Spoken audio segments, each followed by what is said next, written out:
He's looped the moon and coming back. Quickly, Kinetic was next to the others who were waiting their turn. Orbit was next up.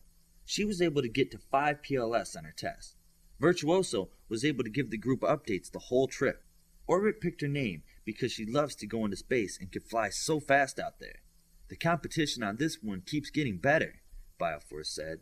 Not really. Ranger knows he can't get over 1 PLS. He just wants to show he can go into space. What about Olympian? Midas asked.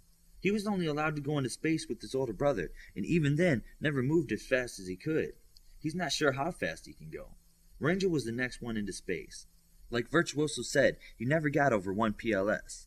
His final speed was 4 million miles per hour in space, just over half a PLS. Olympian was on deck and looked a little more nervous than normal for him.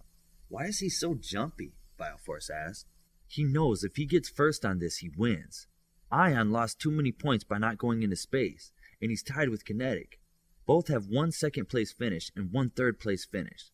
Virtuoso paused to listen deeper to Olympian's thoughts.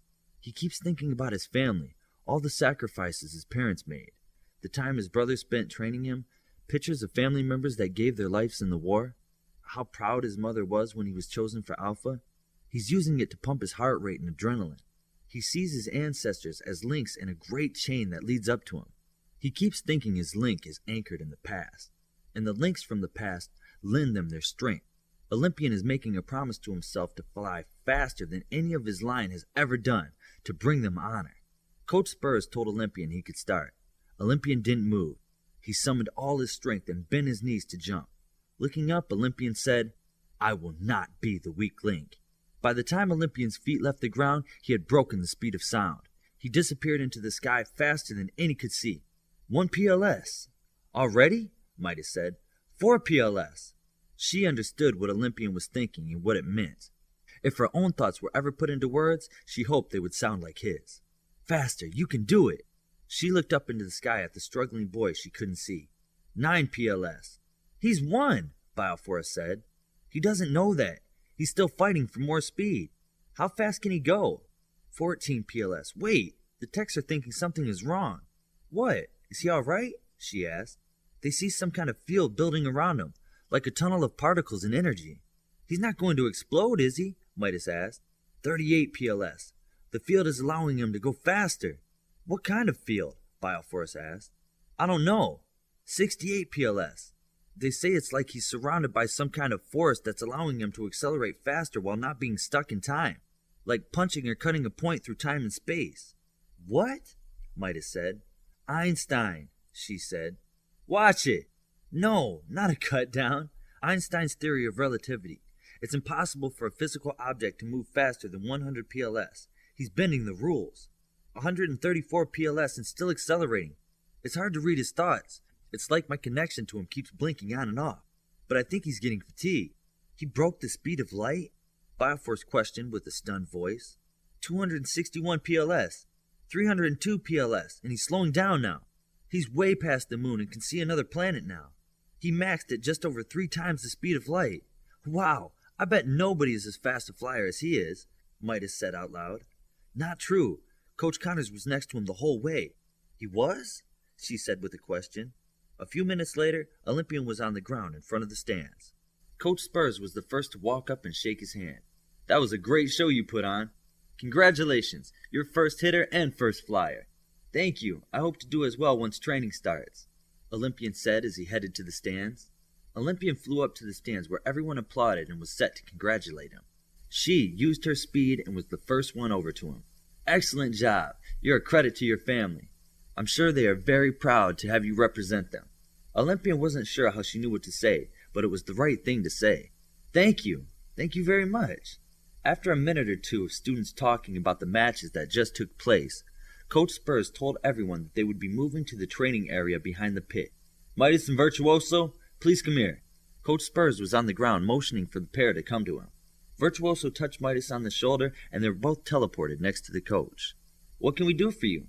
I got rid of the stadium he made, the tent he made for the text, and if you could, please turn the obstacles in the desert into sand. You don't want any of the stuff out in the desert? Midas asked. No.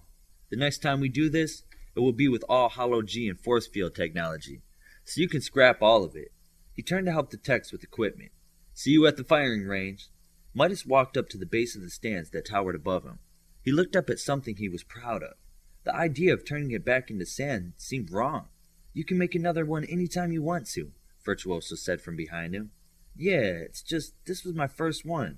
Bury it. What? Virtuoso spoke softly from behind him. Bury it below the surface of the sand, and if you ever want to see it again, it'll be right here.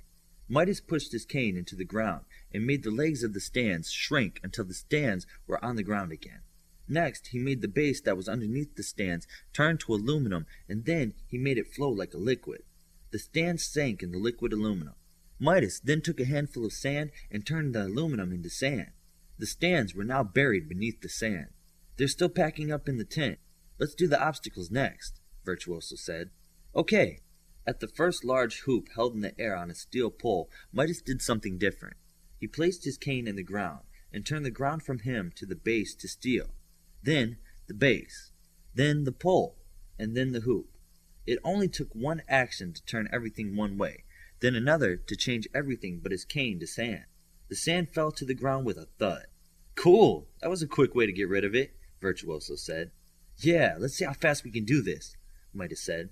Each sight became quicker and quicker until they were only at a sight for a second or two. Finally, they went back to the starting point and the techs still packing their equipment into a Sparrow. You can't be done already, Coach Spurs said to the two. Well, we are. Is everything out of the tent? Bobby, is everything out of the tent? Yeah, we're just getting ready to fly, Bobby said. So I can get rid of the tent? Midas asked. You're all set, Coach Spurs said. Midas already had his cane in the ground, and the tent fell with a thud as the sand hit the ground. Our work here is done. We'll see you at the firing range. Bye. Virtuoso made a pleasant look and touched Midas on the arm. The two then appeared next to the students standing by wooden bleachers in front of the firing range. She and Bioforce already had seats. She saw them when they appeared. Midas, we saved some seats for you, she said. She said the words softly. Midas looked over to her on instinct. They saved us some seats. You realize she was just testing your super hearing, Virtuoso thought to Midas. Are you sure? Who are you talking to? I read minds, of course I'm sure. She whispered it the first time and you didn't hear it. Then she said it a little louder. She's a sneaky one, Midas thought back. All four were sitting next to each other on the bleachers, waiting to see what the next and last event would be like. Coach Spurs was slow to get things ready, and the techs were no quicker. So, if you're first stealth, and Olympian is first hitter, you two might be on the same team, Midas said to She. So long as we're not special recruitment, then we might both be chosen by Coach Connors for first team. That might put Darkspeed as your anchor. He was first anchor after all. I would put Ranger as first anchor and Ion as second.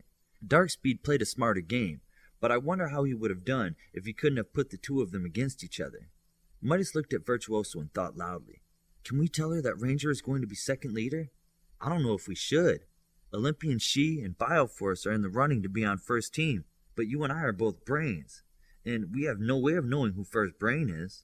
You know I'm right here and I can tell you're having a telepathic conversation, right? Bioforce said. Right, we were just talking to ourselves, Midas said. About what? She asked. Party line is open, She thought to the other three. We're just discussing a piece of information we learned. Ranger can't be an anchor. He's special recruitment, second leader. How did you know that? She thought. How many times do I have to say I'm a mind reader before someone believes me? He knows he's special recruitment. His dad is second coach and a veteran of the New York team, Midas thought. So that would make Ion or Darkspeed the first anchor, she said. Coach Spurs called up anyone who wanted to participate in the firing range challenge. 11 children walked up to participate. Midas, get up here, Coach Spurs called to him.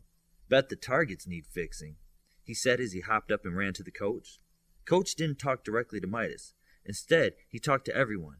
There are 4 events: single point damage, area of effect damage, accuracy, and rate of fire. Single point damage to the target out there is first. Step up when I call your name. Coach Spurs was pointing to a metal sphere about 100 yards away. The sphere was 6 inches in diameter and sat on top a metal cone 3 feet tall. What did you need, Coach Spurs? Midas asked. Get in the back of the line. You're last up. Before Midas could question what the coach said, he made a face like he meant business and pointed to the back of the line.